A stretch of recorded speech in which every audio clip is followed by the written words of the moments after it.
Mr. Bonner? Here. Mrs. Corzine? Present. Just an announcement that the meeting is being streamed live and digitally recorded. Next, we'll have the Pledge of Allegiance. Mrs. Hurst, will you please?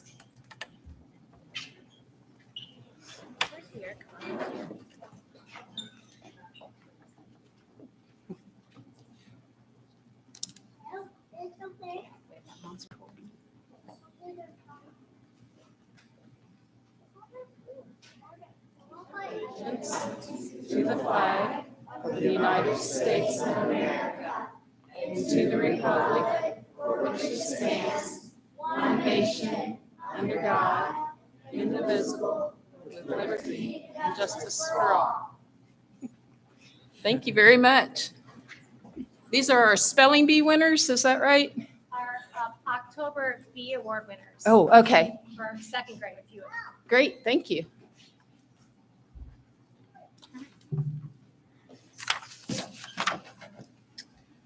Adoption of the board agenda is next. Motion to adopt the agenda with addendum for today's regular meeting as presented, and the addendum is item G, personnel under superintendent recommendations. Is there a motion to approve? So moved. Thank you, Mr. Kelly. A second? I'll second. Mr. Porter, any discussion? Roll, please. Mr. Kelly? Yes. Mr. Porter? Yes. Mr. Bonner? Yeah. Ms. Corzine? Yes. Next is board action, the oath of office for our newly appointed Board of Education member, Ryan Wade. The treasurer will read the oath of office for newly appointed Board of Education member. Do you solemnly swear that you will support the Constitution of the United States and the Constitution of the State of Ohio, and that you will faithfully and impartially discharge duties as a member of the Board of Education of the Chillicothe City School District, Ross County, Ohio, to the best of your ability and in accordance with the laws now in effect and hereinafter to be enacted during your continuance in said office until your successor is chosen and qualified? If so, answer, I do. Yay, cut her off. Thank you, Ryan, and we look forward to working with you. Thank you. Next are presentations. Ms. Swinehart, would you lead us through those, please? Yeah, so first, Mrs. Hurst is going to give a presentation on an update on Chillicothe Primary School. I believe you've got a PowerPoint. And Ms. Cooper, her assistant, will also be with her.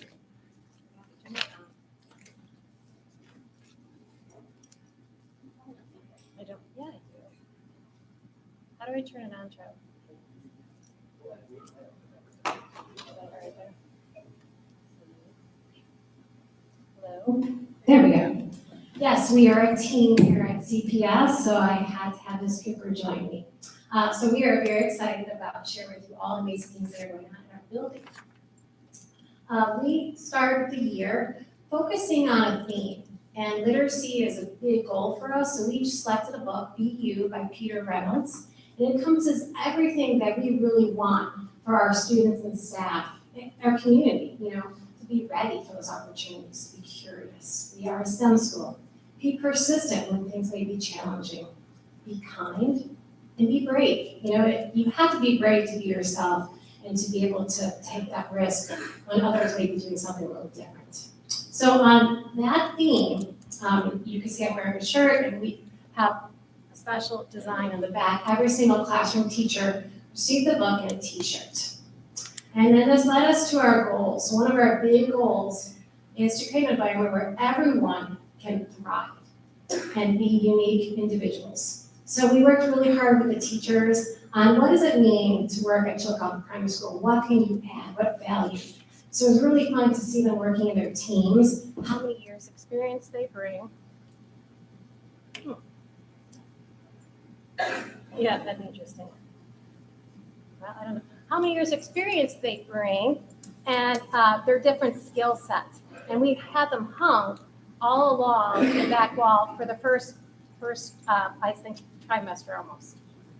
We even learned our dancing skills and really collaborate together to make sure we had a great, strong start for the students. The teachers also took these ideas of being a strong team. And if you look at this first picture here, you can see they had the entire first grade together and talking about how united we have that energy to work together to have great things possible. And they held their hands. If they had one hand drop, the energy didn't flow with their magic stick. So it was really very empowering. And we're still working on developing that positive culture. And we've done this by opening up the school, getting back to what it's really like to have a school where everyone makes a difference. So we've involved the family and the community. And we've had amazing opportunities, first with our kindergartners. So our kindergartners, we went from 8 sections to 10 sections this year. And we had a welcome breakfast for all the families to come in. I think some of you were there. I know Ms. Swinehart was there. And they really enjoyed that, meeting us, meeting other teachers on the staff who were available, just to kind of make that transition. Because for a lot of kids, this is their very first school that they've experienced. We have our monthly B awards. So our first one, we were very fortunate to have the Cavaliers from the high come. And we had the drum line, we had some football players. Mr. Phillips was there really cheering them on, really positive, what it means to be responsible, be respectful, and be safe. And that has continued. So I know Captain Wade, he was at our October B Awards and presented those. And then today we had our November one, and Ms. Swinehart was there giving out those awards.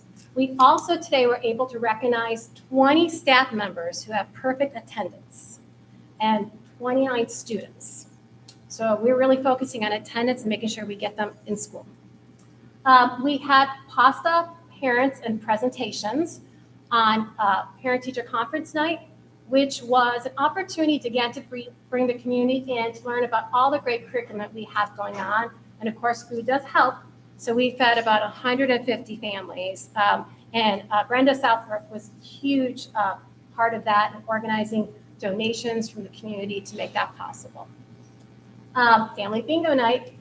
We had bingo night last year. We had it this year. And again, it was a huge success. Just fun, focusing on time together.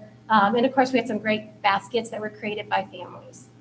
And then we had a very successful book fair, and we had lots of volunteers coming in. Jen Huff organized that for us, and just getting books in kids' hands. So we're really excited about all these wonderful opportunities. So we've talked with Tammy Spriggs, one of our intervention specialists in the kindergarten, and we knew that there was a need. We wanted to get more volunteers in our building. So she kind of took the lead on that, and we have now over 45 volunteers in our building. Parents, community members, and retired teachers. They're coming in an average of 2 to 3 days a week. And we are also going to have a volunteer breakfast, a thank you breakfast for them on Friday, December 2nd. The volunteers are what they're doing is they're providing interventions for our students. We have data binders for each student, and they're kind of working with, it's kind of just specifically designed for each student and their needs. And it's really been empowering for us to see all the volunteers working. And a lot of the kids, sometimes they don't have that experience with grandparents, and then they're building that relationship with their volunteers. So it's been very special. We've also seen a need about social emotional learning in our children.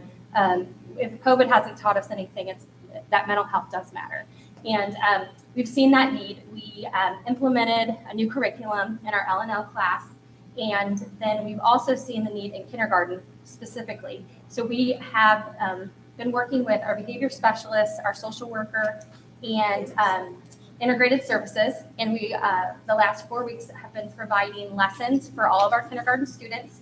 We're working on developing the skills of self-awareness, self-control, self-regulation, social skills, and then just being responsible about decision-making. Sometimes, our children are really impulsive and not thinking things through. So we're trying to work on that pushing pause for a moment before we react.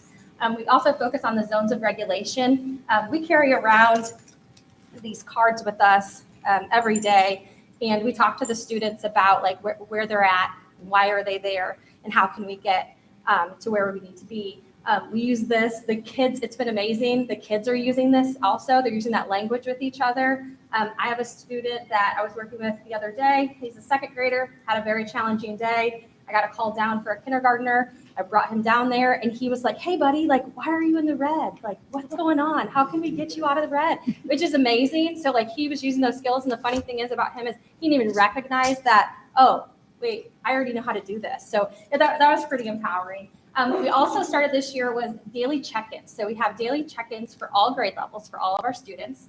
And the students actually just tell us like if they're having a good day, they're having a bad day, they need to check in or just kind of how they're feeling. And then we do a weekly one for our staff. So we pay attention to that. And then we just kind of talk about what staff member needs what, and we have that conversation. Or, one of the big things at the beginning of the year was our kindergarten teachers were really overwhelmed with the number of kids in their classrooms, and rightfully so. I mean, I taught kindergarten for 8 years myself, and we saw that need, and we were able to add that 10th section, and that was amazing. So we're just paying attention and making us aware of what our staff needs.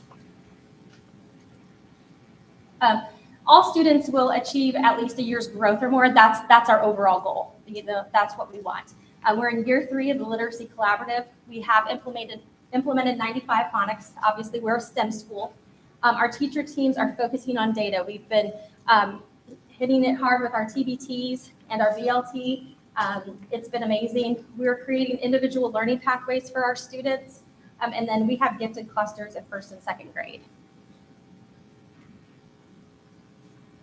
So we look forward to a great year. Our big theme is Be You, Be a Cavalier. Thank you.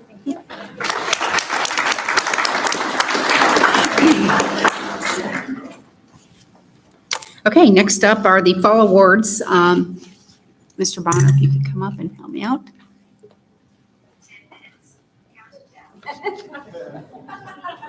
Got it. Sorry. We have summer out there. Yeah. You have a loud voice. Guys, we're here to honor our 2022 Fall Frontier Athletic Conference first team all-conference winners. So guys, as we call your name, come up and receive your certificate and hang around over here. We'll get a group photo at the end. First off, we're starting off with our girls golf team. First is Isabella Fisher, who was also the FAC Player of the Year.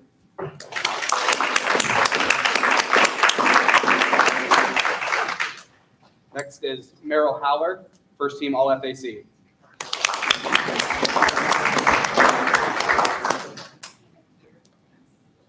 Michaela Spalding, first team All-FAC.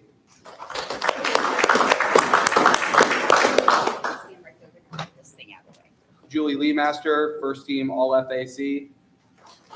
Julie is at a bowling match. Aiden Fisher, first team All-FAC.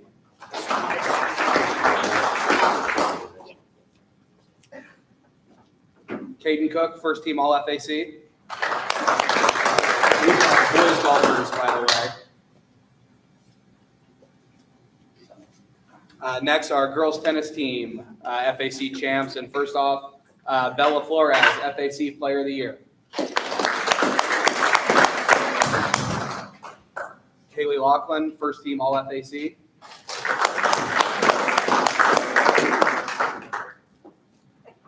Go ahead. Avery Miller, first team All-FAC.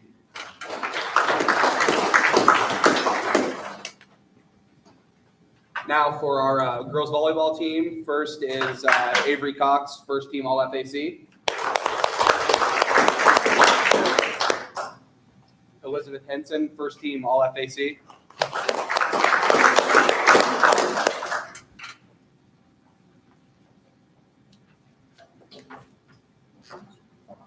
And now for our girls soccer team, the 2022 FAC champs. First is Avery Ursuline, first team All-FAC. Gemma Mamoni, first team All-FAC.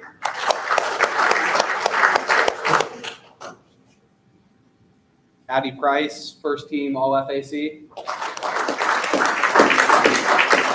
And Allie Mathis, FAC Player of the Year.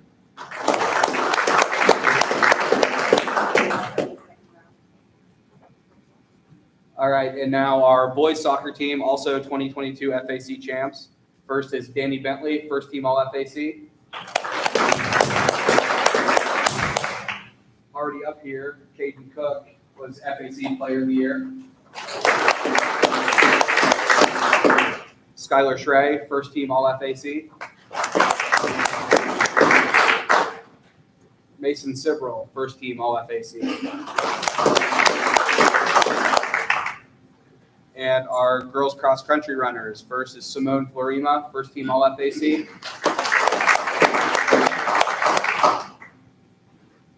Catherine McCollum, first team All FAC.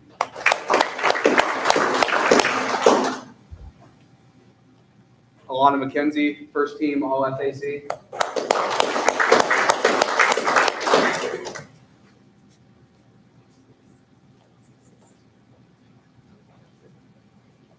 And our boys cross country runners, Daniel Herf, first team All FAC.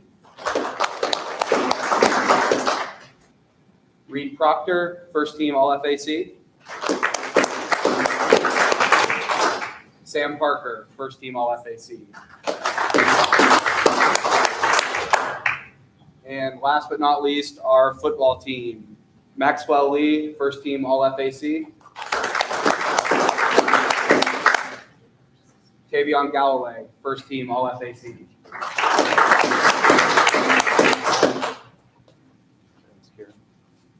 I'll get her here in a second. Carter Boltonhouse, first team All FAC.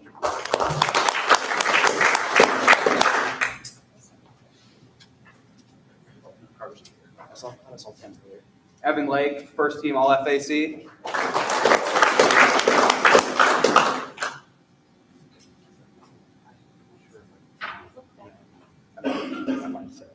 Mason Dowdy, first team All FAC.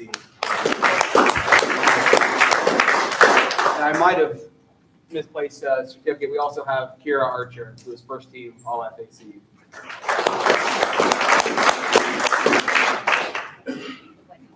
I might have grabbed two. I was setting them down.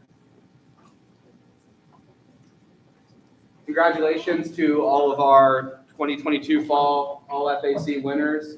We were fortunate enough to win 5 of 9 Fall League Championships, and we are incredibly proud of you guys. Good job. Very good.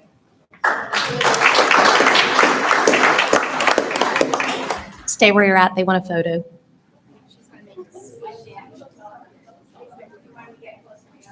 Yeah, online would probably be easier too.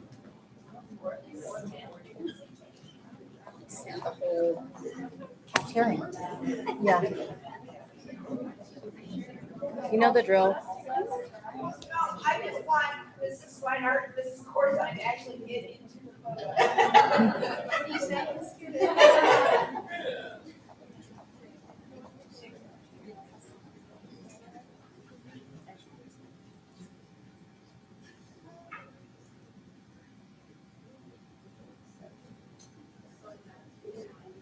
All right, everybody move this way. My specialty. All right, thanks, everybody. Congratulations, everyone.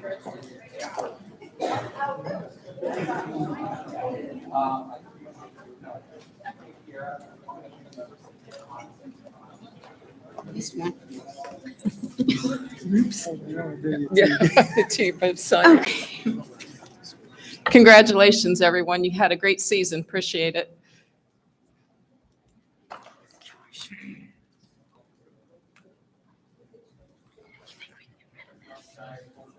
Next is public participation. Welcome to visitors to this and all board meetings. The board desires citizens of the district to attend its meetings so that they become better acquainted with the operations and programs of the schools and so that the board may have an opportunity to hear the wishes and ideas of the public.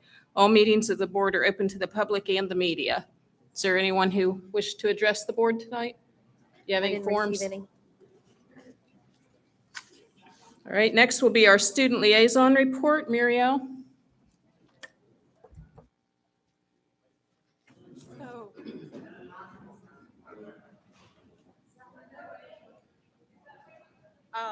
As we just celebrated the athletes from the fall season, we're also moving into the winter season of sports with bowling, wrestling, basketball, and swim, and probably something else that I forgot. Um, the swim team is extremely grateful for their new coaches this year.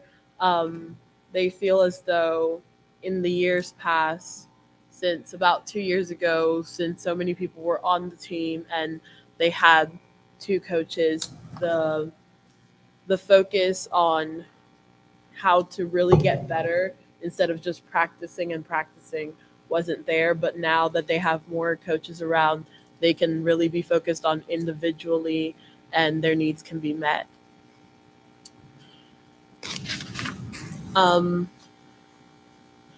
Moving forward, this coming month of December, the choir will have their cookie walk and concert on December 8th with a tour around all the schools and I believe to the district office on the 9th. There will be a band concert on the 15th, breakfast with Disney and Santa on the 3rd, hosted here. And there will also be the orchestra concert in December. It's not quite having a date yet, but soon, hopefully, there'll be a mental health assembly that is being planned by Haley Life, one of our seniors this year.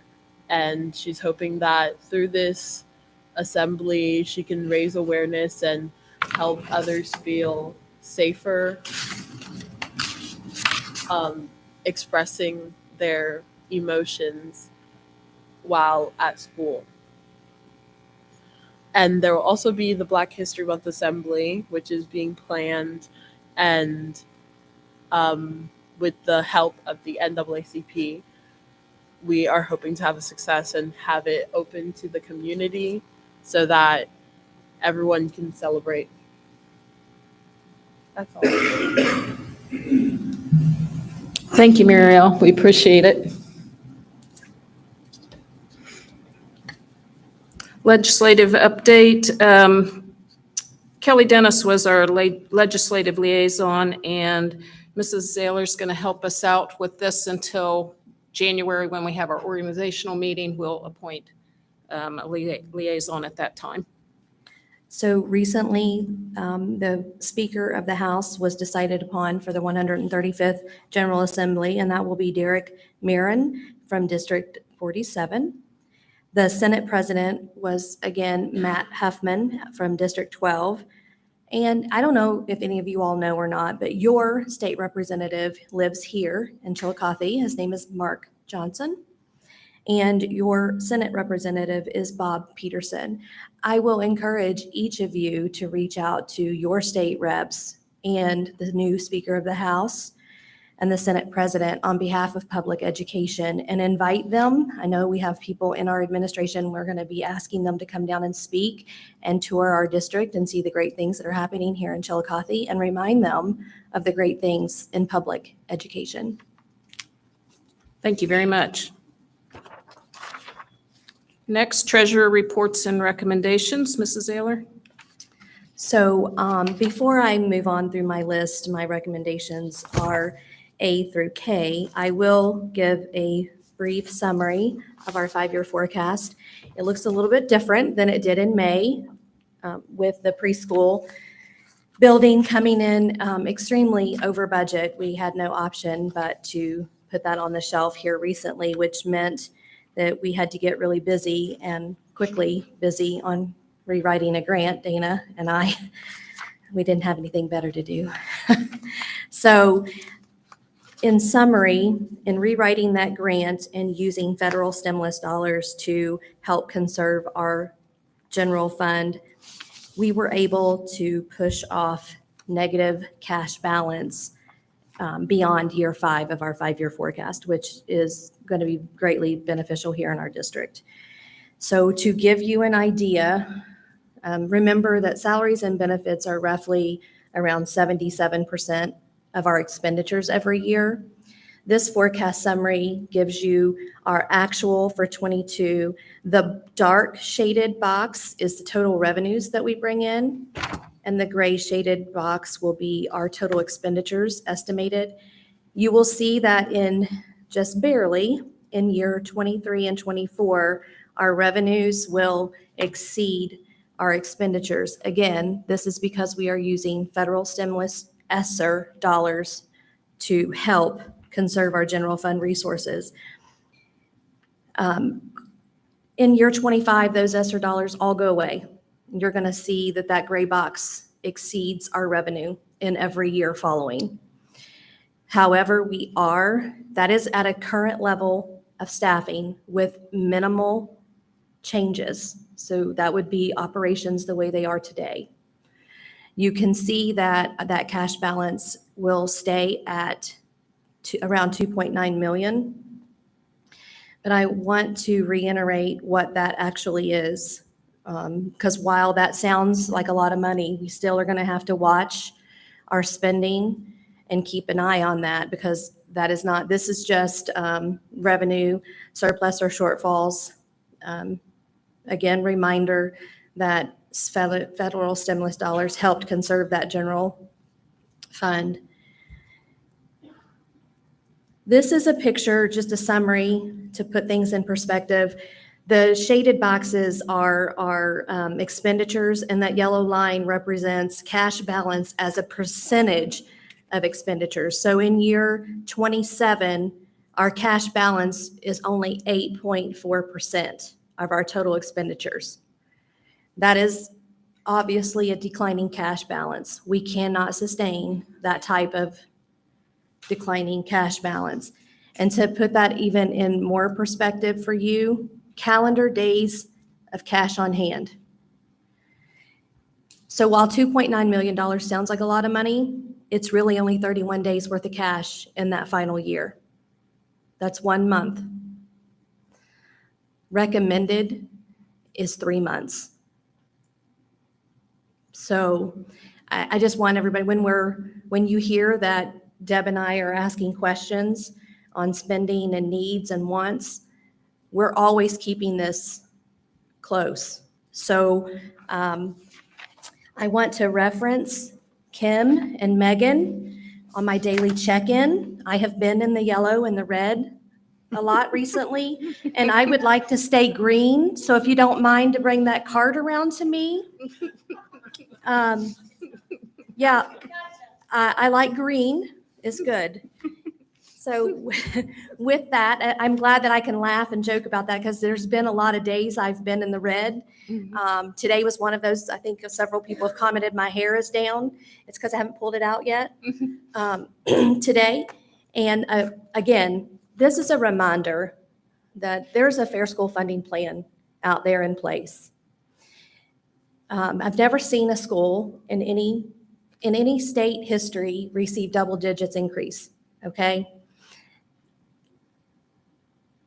If the plan is implemented as proposed, meaning there's 4 more years, there's not a teacher in here that would grade somebody and give somebody a passing grade on a third of the test. And that's what you need to remind your state representatives. This budget is only at a third of its capacity. We need the 4 more years, okay? If we have the 4 more years, things look differently for a lot of people, a lot of districts. Public education is under attack in your state house. Again, I can't stress enough, Mark Johnson, Bob Peterson, Derek Merrill, and Matt Huffman. So with that, I'm off my soapbox. I would like to recommend approval for items A through K. Thank you. Is there a motion to approve the treasurer's recommendations? I'll make a motion for that. Mr. Bonner, is there a second, please? I'll second. Mr. Porter, any discussion? Roll, please. Mr. Porter, Yes.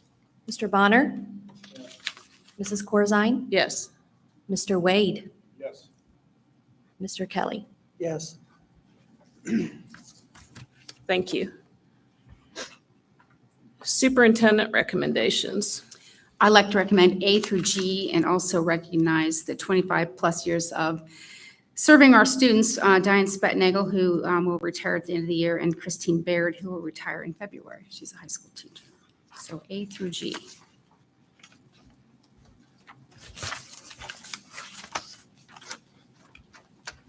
Is there a motion to approve the superintendent's recommendations? I'll make that motion. I'll second. Mr. Bonner, Mr. Porter, any discussion? I have a question. On items to be auctioned, to be sold, those freight liners, is that those box trucks maintenance? Those are old buses. Well, I was going to say, I don't think They're old buses that have been taken out of service. They're no longer in use. Buses. You want to buy one?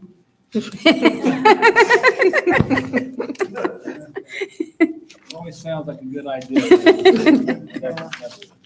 I've had one hippie bus. I don't need any. I've had one. Any other discussion? Roll, please. Mrs. Corzine, Yes. Mr. Wade, Yes. Mr. Kelly, Yes. Mr. Porter, Yes. and Mr. Bonner. Yes. All right, next is board action. We have 2 items. Board resolution of appointing a member to the Pickaway-Ross JVSD Board of Education. Chillicothe City Schools Board of Education is a participating school district Board of Education entitled to appoint a member to the Pickaway-Ross JVSD Board of Education. Mr. Kelly has expressed an interest in serving in this position. He's done so for 10 years in Fayette County. Is that right? Yes. And so be it resolved that the Chillicothe City Schools Board of Education appoints Randy Kelly to the Pickaway-Ross JVSD Board of Education for a 3-year term of office commencing on January 1st, 2023. Is there a motion to approve this resolution? I'll make that motion. Is there a second? I'll second that. Mr. Bonner, any discussion?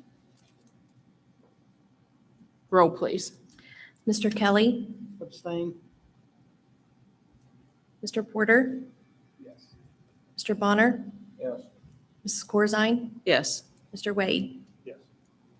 And I see that Jeff Hartmus is here, and I would like to thank you for all the years that you have spent on that board as a representative for our board. Next is the Chillicothe City School Board of Education Handbook. This is a project that I've been wanting to do, and we finally got it completed. It was on the B drive for you all to look at and read through in its entirety. I think it'll be a good source for new board members like Mr. Wade, and also for those of us who are serving. It's a good reference for any questions that you might have that you need a quick answer. So hopefully you got to read through that, and we'll look at approving that. So is there a motion to approve the Chillicothe City Schools Board of Education Handbook? So moved. Mr. Kelly, is there a second? I'll second. Mr. Porter, any discussion? Roll, please. Ms. Corzine, Yes. Mr. Wade, Yes. Mr. Kelly, Yes. Mr. Porter, Yes. and Mr. Bonner. Yes. There any discussion or informational items? Just that starting next week, there are a lot of Christmas concerts and Christmas programs throughout the whole district. I'll get you a list of all those things, but usually they're well done and pretty well attended. So I encourage you to show up to some of those if you can. They're all in the evening. If I buy that bus, can I sing at one of them? Sure can. Only if you decorate the bus. All right, thank you. Board member comments? Anyone have a comment? Yeah, I just would like to make a few comments. First, thank Mr. Kelly for going out to the board for Pickaway-Ross, and certainly thank Mr. Hartman for his years of service out there. As we all know, being a board member is not the most thankful job, but you get paid so much money for it. I tell you, it kind of makes up for it. But so thank both of those guys, one for coming in now and one for what he's done. And just what a great job by our teams this fall. Congratulations. 5 out of 9, Mr. Bonner. That's pretty good. Pretty good. Not 9 out of 9, but we can live with 5 out of 9. We can live 5 out of 9. So congratulations. I heard a lot of players of the years out there and that. And I think one young man was actually on a couple teams. So it takes a lot. And most of those athletes are pretty good students also. So when you can do both, you really got to tip your hat to those people that budget their time and do that, put in that type of effort. So thank you all for the work you've done. Any other comments by board members? Is there a motion to adjourn? Make that motion. Mr. Porter, all in favor, say aye. Aye. Thank you all for attending. 7.